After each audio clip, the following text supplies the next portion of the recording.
Nakita niyo po ba yung ibon na yon? Hello, ibon!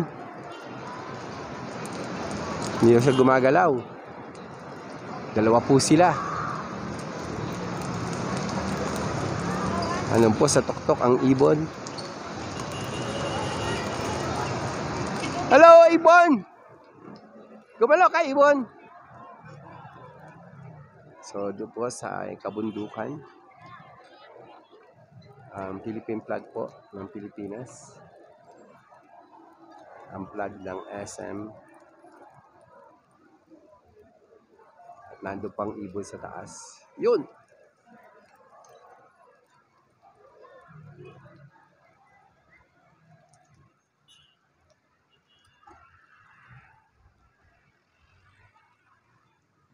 So, ako po lang di-isa damang dito.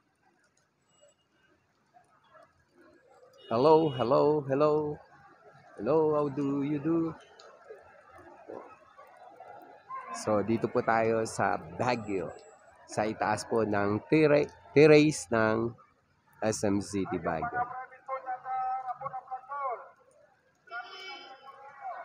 Yan po. Yan po, inaano po sila dahil nagkakaroon po ng traffic. Yun. Kinokontrol po ang traffic.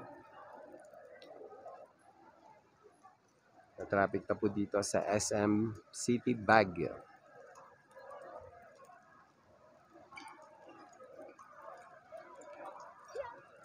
Signing out po muna. Maghanap po tayo ng mas magandang lugar. Ayaw nilang mabasa ng ulan. So kami ni ate, ina-enjoy po namin ng ulan.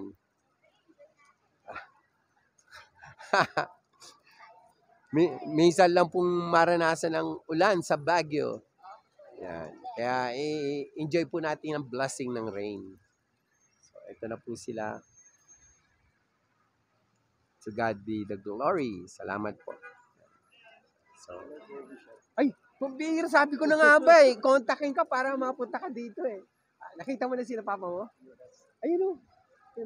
Gulatin natin.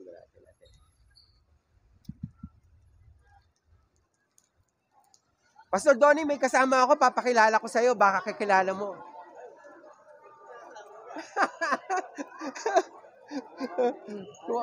Nakita niya ako eh. Biro mo? Sabi ko sa'yo, sabihin mo, magkikita tayo rito sa Baguio eh. Sabi ko, pay vlogger ah. Bishop yun eh.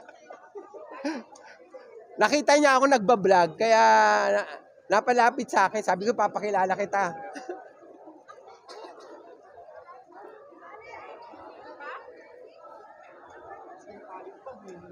Ha? Si Ali? Asan ba si Ali? Saan ang ba pupunta yan?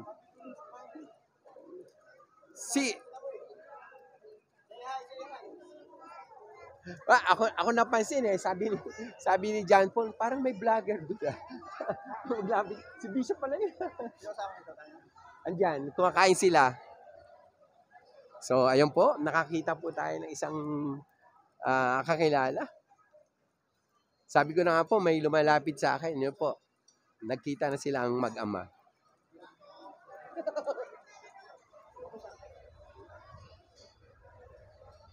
Nakita mo si Mama Man sa si Eren? Baka po nag-CR. Baka andyan, nag-CR.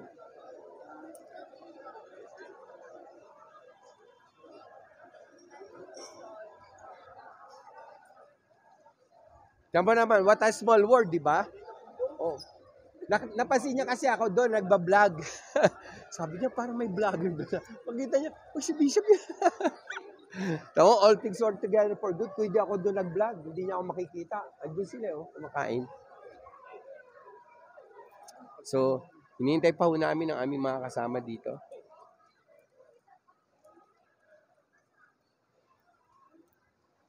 So, napakarami po ditong tao ngayon sa SM City.